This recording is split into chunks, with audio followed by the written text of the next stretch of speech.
Assalamualaikum. Apa khabar semua? Cikgu harapkan kamu semua dalam keadaan sihat dan dilindungi Allah selalu. Baiklah, bertemu kembali kita dalam kelas kita pada hari ini. InsyaAllah cikgu akan sambung lagi dengan bab 3 kegravitian di bawah subtopik 3.1 Hukum Kegravitian Semesta Newton Part 1. Okey.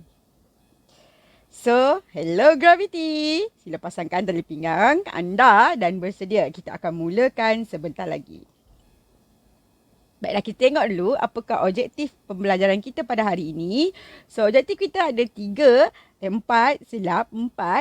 Agak besar objektif ni, jadi cikgu buat dulu part 1. Okey, 3.11 kita akan belajar tentang menerangkan hukum kegravitian semesta Newton. F sama dengan G darab M1 M2 per dengan R kuasa 2. Diikuti oleh 3.12 menyelesaikan masalah melibatkan hukum kegravitian semesta. Newton bagi dua jasad pegun di bumi, jasad di atas permukaan bumi, bumi dan satelit, dan yang keempat bumi dan matahari. 3.13 menghubung kaitkan pecutan graviti G di permukaan bumi dengan pemalar kegravitian semesta G, dan 3.14 mewajarkan kepentingan mengetahui nilai pecutan graviti bagi planet-planet di dalam sistem suria. Wow, hebat ya, kita akan menjelajah ke alam semesta. Okey, jom kita tengok dulu video yang pertama. Saksikan video ni. Ni adalah negara kita, Malaysia ya. Di tengah-tengah tu kenapa gelap? Sebab itu adalah kawasan hutan. Alright, itu Singapura. Padat. Okay, kita teruskan lagi perjalanan kita ke Kepulauan Indonesia, Jakarta, Jawa Sea, Surabaya. Okey, teruskan lagi perjalanan. Indian Ocean, lautan, jadi tak ada lampu lah. Nampak Singapura, Australia. Jadi ini adalah International Space Station by NASA, Expedition 56, menunjukkan kawasan permukaan bumi daripada mana? Daripada satelit. Okey, so satelit. Tahukah anda kini ada berapa satelit yang sedang mengorbit di sekeliling bumi? Tahu tak? 100? 200? 1000? 2000? 3000? Tahu? Jadi kenalah membaca kalau nak tahu kan? Yang kedua, Malaysia, our own country. Ada tak kita sendiri melepaskan satelit? Kalau ada, agak-agak awak berapa unit? Okey, so mungkin ada yang tahu, mungkin ada yang ada. Jadi kita tengok. Dia sedikit sejarah lah. Kita punya negara ada melancarkan dalam beberapa unit saja. Tiongsan. Okey, kita ada MESAT 1, MESAT 2. Diikuti oleh MESAT 3. Lepas tu negara pertama yang melancarkan satelit ni adalah Rusia pada tahun 1957. Di mana satelitnya adalah Sputnik 1. Lepas tu dia lancarkan lagi Sputnik 2 ke ruang atmosfera dengan dia letak seekor anjing bernama Laika pada November 1957. Kemudian Amerika Syarikat pula melancarkan satelit dia yang pertama, iaitu Explorer 1 pada 31 Januari 1958. So pada permulaannya tujuan satelit ni dihancarkan kasa lepas adalah untuk mengkaji gelombang mikro dan sinar X. Gelombang ultra ungu, sinar X, sinar gamma. Tapi sebab di ruang udara, di ruang aerospace, kita tahu dia tidak mempunyai udara. So bila tak mempunyai udara, gelombang-gelombang ini tidak boleh diterima. Jadi selepas 200 km tu dia tak boleh diterima. Jadi satelit ini dilancarkan lagi lah pada ketinggian mencapai ketinggian 200 meter ke atas. Dia akan gunakan untuk mengkaji cuaca, kegunaan tentera, pemantauan bumi, bentuk muka bumi, komunikasi, navigasi dan sebagainya. Jadi orbit satelit berbeza bergantung kepada tujuan satelit itu sendiri. Maksudnya jarak dia mengorbit daripada bumi tu berbeza-beza bergantung kenapa ataupun apa tujuan satelit itu dilancarkan. Yang keduanya, untuk pengetahuan awak, sehingga kini ada lebih kurang 6,600 satelit dah dilancarkan ke ruang angkasa. Dianggarkan 3,600 masih berada di orbit, 1,000 masih beroperasi, manakala baki-baki lain tu dah jadi serpihan-serpihan di ruang angkasa lepas. Dia tak balik-balik ke bumi lah. Sebab apa dia tak boleh balik ke bumi? Fikirkan. So, ini adalah dalam buku teks kamu. Dia bagi satu introduksi introduction. Set induksi, anak tanya, ayah, kenapa durian jatuh ke bumi ayah, kenapa bulan mengelilingi bumi? Begitu saintifik sekali perbincangan ayah dan anak beranak yang mengutik durian ni. Ayah dia kata, anak-anak, ayah berfikir seperti Isaac Newton pula. Ayah dia kata, bagus anak-anak dia. Begitu physician sekali fikir macam Isaac Newton. So, Isaac Newton ni pada tahun 1967, dia lah yang memerhatikan buah apple jatuh ke bawah. Dan akhirnya, dia mengkajilah tentang gerakan bulan mengelilingi bumi. So, dia menyimpulkan terdapat satu daya yang bertindak yang bukan saja wujud di bumi, antara buah apple dengan bumi, tetapi daya ini juga wujud di antara planet dengan planet ataupun bumi dengan bulan. So, ini adalah situasi-situasi yang melibatkan daya graviti antara dua jasad. Kalau macam seorang budak yang melompat ke atas, akhirnya dia akan cecah balik permukaan bumi. Yang keduanya, molekul-molekul udara dalam atmosfera kita ni tidak pernah terlepas ke dalam luar daripada atmosfera ataupun ke angkasa lepas. Sebab tu kita masih boleh terus bernafas. Kenapa molekul-molekul tu kekal berada di keliling bumi? Yang ketiga, bulan sentiasa bergerak dalam orbitnya mengelilingi bumi tanpa terlepas ke angkasa lepas. Dan bumi mengenakan daya tarikan graviti terhadap bulan. So, adakah bulan juga mengenakan daya tarikan graviti terhadap bumi? Yang ini yang kita perlu fikirkan dan kita akan kaitkan dengan apa yang kita belajar hari ini. Okey, bab 3.11. Daya graviti dikenali sebagai daya semesta kerana daya graviti bertindak antara mana-mana dua jasad dalam alam semesta. Contoh dalam rajah 3.3 ni, kita tengok daya graviti matahari, bumi dan bulan. Jadi awak cuba kaitkan. Ada tak daya graviti daripada matahari ni? Adakah hanya daya graviti daripada bumi ataupun bulan, ataupun adakah hanya ada daya graviti bumi? Jadi kat sini kita nak tengok antara dua jasad, contoh matahari dengan bumi, ada tak daya tarikan graviti? Matahari dengan bulan, ada tak daya tarikan graviti? Adakah bulan saja yang ada tarikan graviti ataupun matahari saja, ataupun kedua-duanya ada daya tarikan graviti? Pada pendapat kamu macam mana? Ya, kedua-duanya ada daya tarikan graviti. So, pada tahun 1687, Isaac Newton dia telah mengemukakan dua hubungan yang melibatkan daya graviti antara dua jasad, di mana daya graviti berkadar terus dengan hasil darab dua jasad. Maksudnya bila kita ada dua jasad, contohnya bulan dan bumi. So, bulan ada jisim bulan, bumi ada jisim bumi. So, daya antara kedua-dua jasad ni, bulan dan bumi, adalah hasil darab jisim kedua-dua jasad, iaitu jisim bumi darab dengan jisim bulan. Jadi pada situ Isaac Newton buat conclusion yang daya yang antara dua jasad ni adalah hasil darab jisim M1 dan M2. Maksudnya dia akan ada daya yang sama. So daripada situ Isaac Newton juga menyimpulkan bahawa daya graviti berkadar songsang dengan kuasa dua jarak di antara pusat kedua-dua jasad tersebut. So jarak pusat, maksudnya kalau kita ada satu jasad yang bulat, kita akan ada dia punya jejari dia, radius. Itu yang awak dah biasa, radius. Okey, jejari bulan jadi bumi. Tetapi jarak di sini bukan jejari bulan atau bumi. Jarak di sini adalah jejari antara dua pusat jasad. Maksudnya daripada pusat bulan hinggalah ke pusat bumi. Ini adalah jarak di antara pusat dua jasad tersebut. Maksudnya pusat jasad pertama, pusat jasad kedua, jarak antara kedua-duanya adalah R.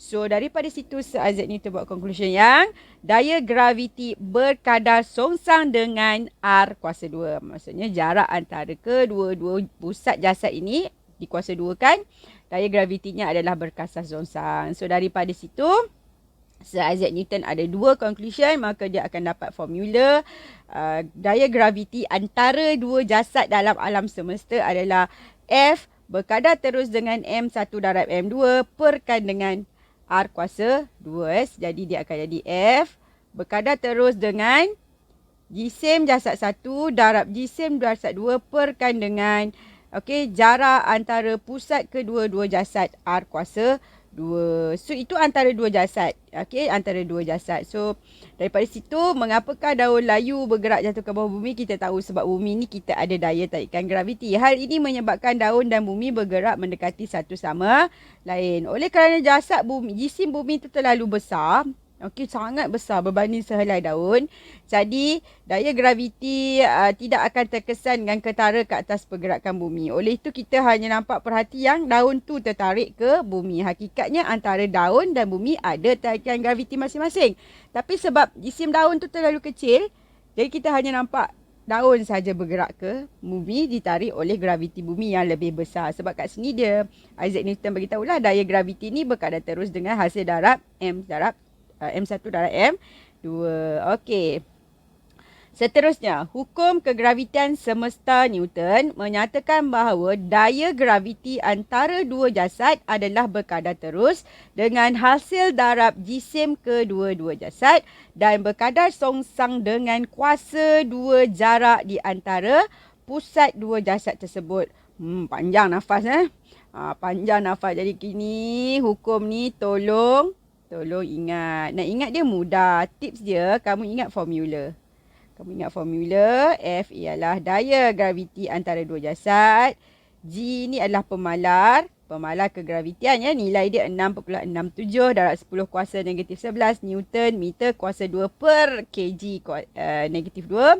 So M, nilai ni diberi, tak perlu hafal. So jisim jasad pertama M1, jisim jasad kedua M2 dan R ini ialah jarak di antara pusat dua jasad pertama. Dua jasad ataupun jasad pertama dengan jasad kedua. Jadi daripada formula dia ni kamu boleh ingat definisi dia.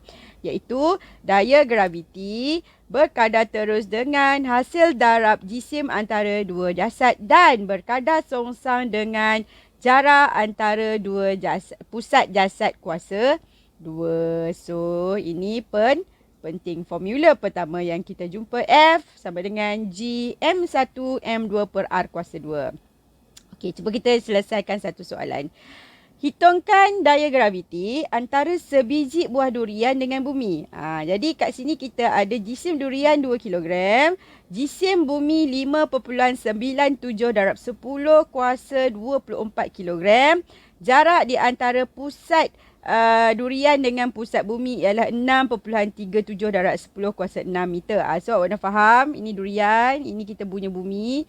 Bumi kita ada jejari bumi, R besar ya, jejari bumi. Tambah dengan ni, ada jarak dia kat sini berapa? Jadilah R. 6.37 darab 10 kuasa 6. So, senaraikan maklumat lah. Kita dah keluarkan jisim, M1, M2, M1 durian, M2 bumi. Okey, R ialah jarak di antara kedua-dua. Dua-duanya lah antara dua pusat. Pusat dan ni. Dan yang ketiga ialah G. Okey, G. G ialah 6.67 darab 10 kuasa 11. So, kita akan gunakan formula yang kita belajar tadi. F sama dengan G M1 M2 per R kuasa 2. So, substitute kan semua maklumat ke dalam persamaan. Okey, so yang ini hati-hati ya ketika tekan kalkulator. Sekarang pengalaman cikgu untuk tahun yang pertama, ada pelajar dah substitute betul dekat dalam persamaan. Berlaku kesilapan ketika menekan kalkulator. So, tolong elakkan sebab satu kerugian. Kamu dah faham tapi kamu tersilap ataupun tercuai. So, tekanlah kalkulator dengan hati-hati, dapatlah nilai F. Daya gravitinya adalah 19.63 Newton. Okey, yang seterusnya. Contoh 2. Sebuah roket yang berada di tapak pelancaran mengalami daya graviti 4.98 darab 10 kuasa 5. Berapakah jisim roket tersebut? So, yang dalam kes ni kita ada roket. Roket tu berada jauh sikit daripada bumi berbanding dengan sebiji durian tadi. So, jisim bumi diberi 5.97 darab 10 kuasa 24. Jarak di antara pusat bumi dengan roket. So, itu adalah nilai R. Okey, 6.7 darab 10 kuasa 6. So, sama juga kita senaraikan dulu maklumat yang diberi. Daya graviti F. Okey, jisim bumi M1, jisim roket M2 yang nak dicari. Jarak di antara pusat bumi R dan juga G. So, kita guna formula yang sama. F sama dengan G M1 M2 per R kuasa 2. So awak substitute kan. Dapat nilai M2 5.07 darab 10 kuasa 4 kilogram. So yang ini pun sama. Formula dia, make sure awak substitute kan nilai dia dengan tepat dan betul. Jadi kita akan tengok sikit. Kita tengok sikit. Dia punya interaktif dia ataupun macam mana kita nak kaitkan. Kita nak kaitkan dengan okey. Kita nak kaitkan dengan tak boleh masuk pula. Mungkin ada problem dengan ni. Tak apa, saya akan tunjukkan dekat video yang lain. Okey, kita sambung pergi kepada hubungan antara jisim dengan dua jasad tadi. Ini sebenarnya animation sahajalah, nak tengok semakin bertambah jisim semakin bertambah daya kan. Sebab kita dah tambah jisim dia, maka F dia akan bertambah. So daya antara kedua-dua jasad ini akan bertambah dan nilai daya tarikan antara kedua-dua jasadnya adalah sama. Walaupun jasad yang pertama lebih kecil, jasad yang kedua lebih besar, tetapi daya tarikan antara kedua-dua jasad itu adalah sama nilainya. Sebab F berkadar terus dengan M1 darab M2. So, kesan jisim dan jarak di antara dua jasad pegun di bumi ke atas daya graviti ditunjukkan dalam rajah di bawah. So, maksudnya kalau kita ada dua jasad yang kecil, maksudnya jasad yang pertama ini dengan jasad yang kedua ni, dua-duanya mempunyai jisim yang kecil, jadi daya tarikan gravitinya pun kecil lah. Sebab F-nya adalah berkadar terus dengan M1 darab M2. Maksudnya kalaulah jasad yang pertama ini 2 kg, jasad yang kedua 2 kg, maka dia akan jadi F-nya adalah 4 Newton saja kan. Tapi kalau jasad yang kedua, antara situasi yang kedua ni, situasi B contoh je, ni situasi A. Okay, dua-duanya mempunyai jisim yang lebih besar. Jadi kita tahulah daya F2 ni akan dapat lebih besar. Contoh kalaulah yang pertama ini nilainya ialah 5. Jasad yang kedua ni pun 5 kg. So 5 dan 5, 25 Newton. Jadi daya dia lebih besar. Jadi kat sini kita boleh menghubung-kaitkan yang daya graviti itu bergantung kepada jisim jasad tersebut. Lagi besar jisim jasad, lagi besar daya yang dihasilkan. Okey, dapat sulah kat sini dia buat semakin besar jisim jasad, semakin besar daya graviti. Maksudnya kedua-dua jasad tu memainkan peranan. Okey, ada yang tanya, cikgu, kalau jasad yang pertama lebih kecil, jasad yang kedua lebih besar, kita darabkan kedua-dua jisim tersebut, kita akan dapat nilai daya graviti dia. Kita akan boleh bandingkan mana situasi yang lebih besar, mana situasi yang lebih kecil. So daya graviti berkurang apabila jarak antara kedua-dua jasad bertambah. So kalau kita, macam ini jarak dia kita malarkan. R dia kita malarkan. Kita malarkan, so kita tak ubah dia punya pemboleh, ubah dia R. Jadi dia punya jarak tak mengganggu dia punya daya graviti. Yang kita ubah kuantiti fiziknya adalah jisim. Tapi bagi situasi yang kedua, jisim jasad tersebut kita tak ubah. Okey, bagi situasi P dan juga Q ni contoh, P ni dua-duanya dengan Q ni mempunyai jisim jasad yang sama, tetapi kita ubah jarak di antara dua pusat jasad tersebut. So bila kita ubah jarak di antara dua pusat jasad tersebut, maksudnya makin jauh jasad tersebut, makin kuranglah daya tarikan graviti. Sebab itulah Isaac Newton buat conclusion yang F itu adalah berkadar songsang dengan R kuasa 2. Jarak di antara kedua-dua jasad tersebut kuasa 2. So kalau dalam kes ini, F1 akan jadi lebih besar daripada F2 sebab F1 R-nya lebih kecil. Faham? Alright. So kalau faham, kita pergi kepada sedikit info.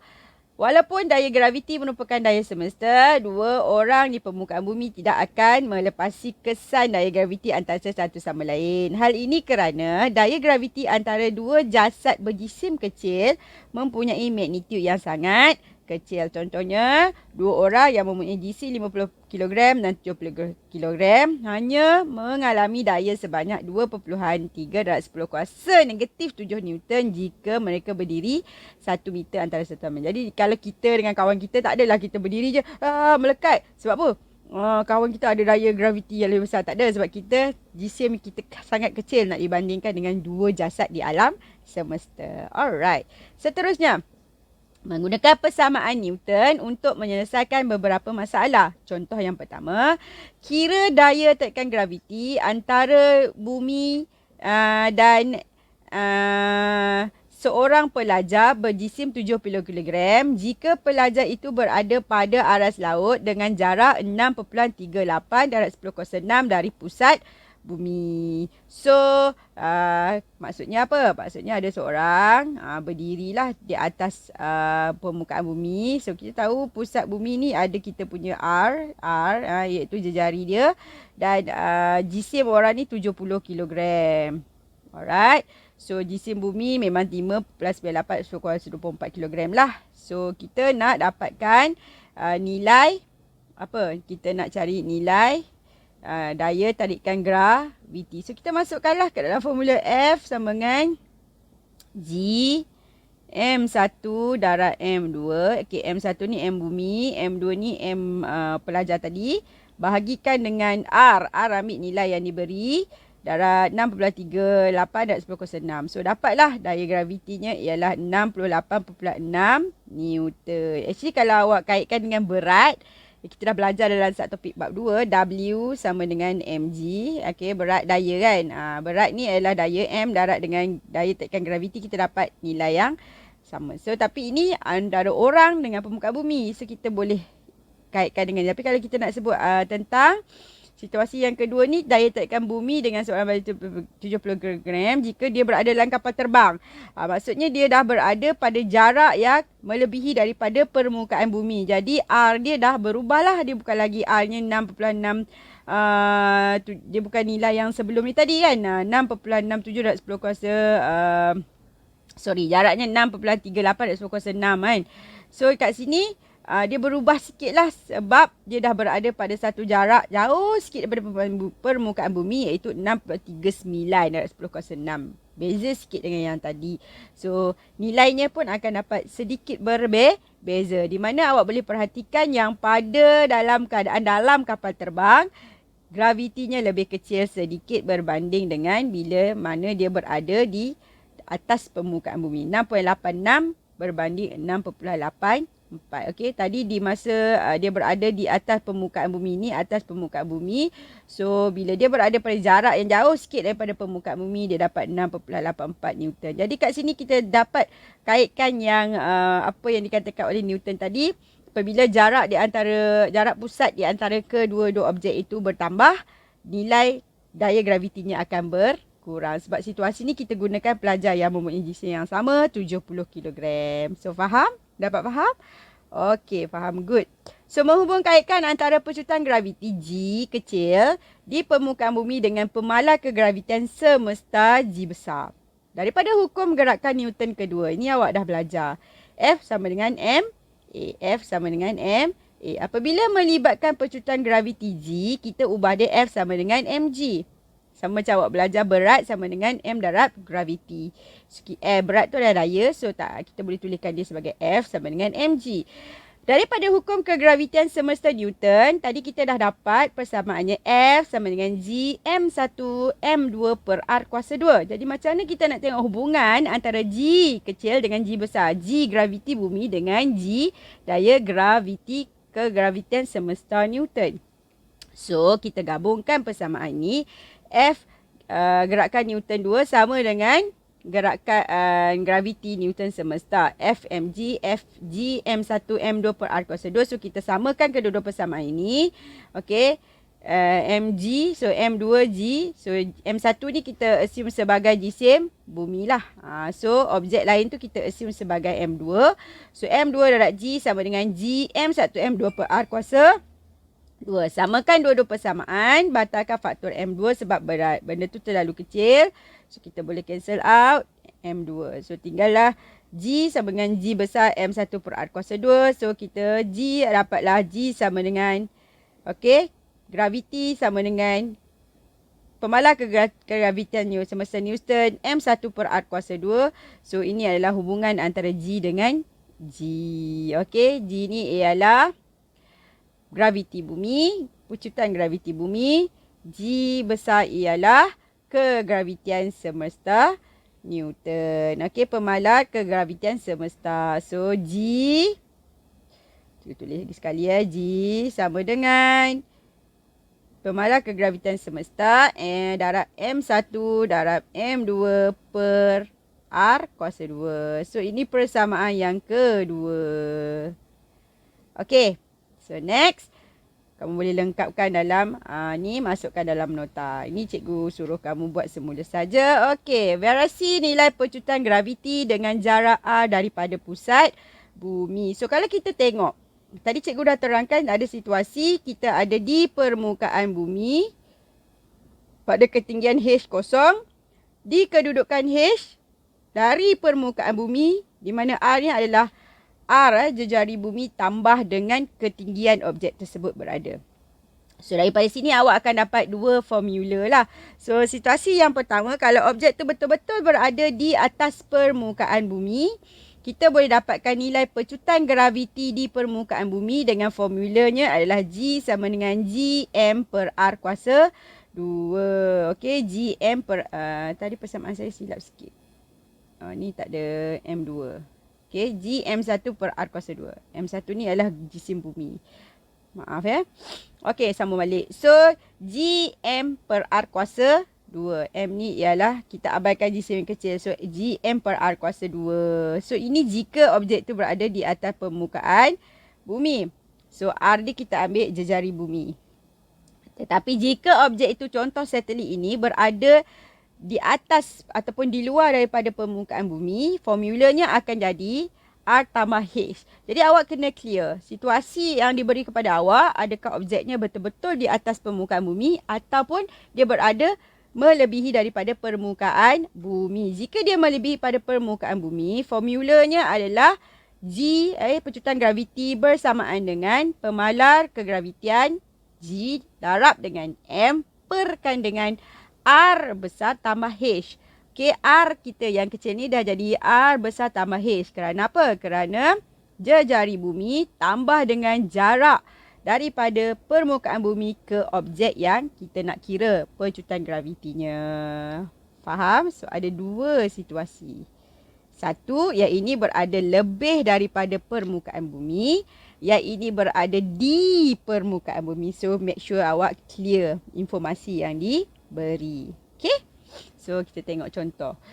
Variasi nilai pecutan graviti dengan jarak daripada pusat bumi. Contoh yang pertama. Jisim bumi ialah 5.97/1004 dan jejari bumi 6.37/1006. So, ini adalah nilai R.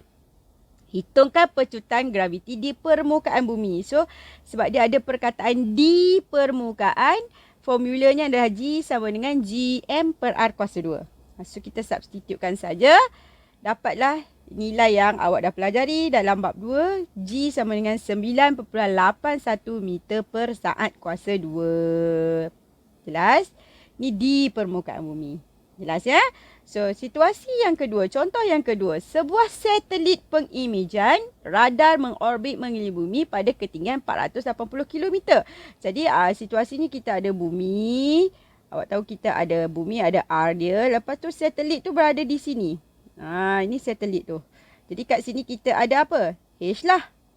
Kan dah ada H. Kalau situasi yang first tadi di atas permukaan. So bila ada H, formulanya akan jadi G sama dengan Gm R tambah H kurungkan kuasa 2. Maksudnya kita punya nilai R yang tadinya itu dah jadi, R ni dah jadi R tambah H. So dari bahagian R yang kita dah belajar G sama dengan Gm per R tadi, awak gantikanlah Gm. R ini tadi gantikan dengan R tambah H. Okey. R tambah H kuasa 2. So, barulah substitute kan dia punya nilai-nilai yang diberikan dan akhirnya kamu dapatlah jawapannya ialah 6.67 gantikan darab 5.97/10 kuasa 24 perkan 6.37/10 tambah. Okey, tambah sebab dia bagi 4,800 kilo, 480 kilometer. So, kilo ni make sure ni adalah imbuhan. Kilo adalah 10 kuasa 3. Gantikanlah di sini. Alright, make sure dia punya H itu mesti dalam meter. So, meter gantikan dan masukkan kuasa 2 dapat 8.49 meter per saat kuasa 2. So, kenapa nilai dia jadi lebih kecil? Kenapa? Yes, sebab R dia bertambah. Faham? Okey, next. Kita nak lakarkan graf bagi variasi nilai pecutan graviti dengan jarak R daripada pusat bumi. So, pada bahagian yang warna pink ni, nilai G adalah berkadar terus dengan jarak daripada pusat bumi bagi kedudukan R lebih kecil daripada R. Apa maksud dia? Maksud dia kalau bumi ni, kita ada R. Ini adalah jejari bumi. Maksudnya objek tu berada dalam bumi sikit lah. Sebab R ni jadi lebih kecil daripada bumi. So, dalam keadaan di sini, R-nya adalah berkadar terus. Okay? Nilai G-nya adalah berkadar terus dengan R. Maksudnya, semakin bertambah R ni, semakin bertambahlah nilai G dia. Alright, R lebih kecil dari R ni adalah nilai yang kita gantikan dalam persamaan, lebih kecil daripada jejari bumi R. So dekat sini G adalah berkadar terus dengan R. Maksudnya bila bertambah je jarak ni, R ni bertambah, nilai pecutan graviti pun bertambah. Okey, sehinggalah dia mencapai di R besar ni. R besar ni betul-betul ni kat sini jadi permukaan. Permukaan bumi lah. Nilai G adalah berkadar songsang dengan kuasa 2 jarak daripada pusat bumi jika R lebih besar atau sama dengan R. Maksudnya, objek tu dah berada jauh daripada bumi. Ni adalah objek kita. Tak kisahlah satelit ke planet ke, jarak dia dah melebihi daripada nilai R bumi. Okey, lebih daripada jejari bumi. So, nilai gravitinya akan berkadar songsang. Tadi kita dah proofkan daripada calculation. So, jika R sama dengan R besar ataupun jarak antara dua jasad sama dengan jejari bumi, kita substitute dalam G sama dengan GM per R kuasa 2. Jika melebihi daripada R besar ataupun jari bumi, kita akan substitute ke dalam G sama dengan GM per R tambah H kuasa 2. Okay, ni graf dia. Para boleh faham. Maksudnya, selepas melebihi daripada permukaan bumi, nilai G kita tu akan berkadar songsang. Graviti kita akan berkurang. Okey. So, ini kita tengok sikit lah dah lebih faham. Mendapatkan formula untuk mengira pecutan graviti pada jarak berbeza relatif kepada permukaan bumi. Contoh yang ini, kalau kita punya permukaan bumi, yang ini luar permukaan kita. Tapi objek kita tu berada di dalam permukaan bumi. Maksudnya R dia apa? Lebih besar, lebih kecil? R-nya lebih kecil, R lebih kecil daripada R besar lah. Maksudnya, jarak objek dengan pusat bumi lebih kecil daripada jejari bumi. Okey, so kita gantikanlah dalam formula G sama dengan GM per R tolak H kuasa 2. Sebab apa tolak? Sebab nilai R dia lebih kecil daripada R bumi. Faham? Bagi situasi yang kedua, objek tu betul-betul berada di atas permukaan bumi.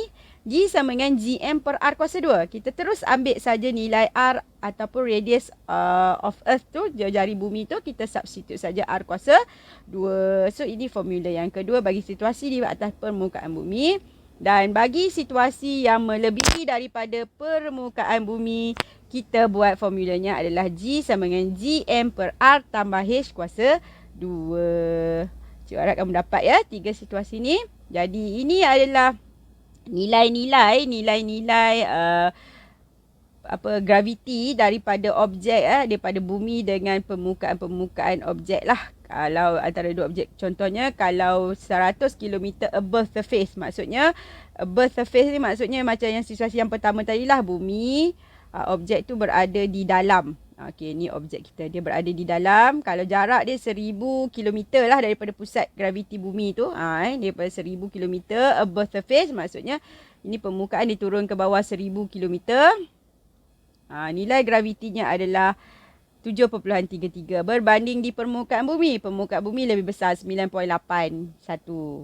Jadi ini adalah nilai-nilai lah. Semakin mendalam, semakin mengecil. Maksud semakin mendekati pusat bumi, semakin kecil nilai pecutan graviti kita. Okey, kepentingan mengetahui nilai pecutan graviti ni adalah untuk menghitung pecutan graviti di permukaan jasad lain seperti planet, bulan dan matahari. Kita akan gunakan G sama dengan GM planet tersebut. Contoh kalau awak nak kira pecutan graviti planet bulan, awak kena gantikan nilai GSM bulan. Kalau awak nak gantikan pecutan graviti matahari, M di sini kita gantikan matahari. Dalam kes kita yang awal tadi, M kita adalah jisim bumi. Sebab kita tengok hubungan antara pertutan graviti di bumi sahaja. Jadi kalau kita nak kira Mercury, kita gantikan M Mercury, kita ambilkan nilai R Mercury. Jadi setiap planet ni nilai R-nya sama ke?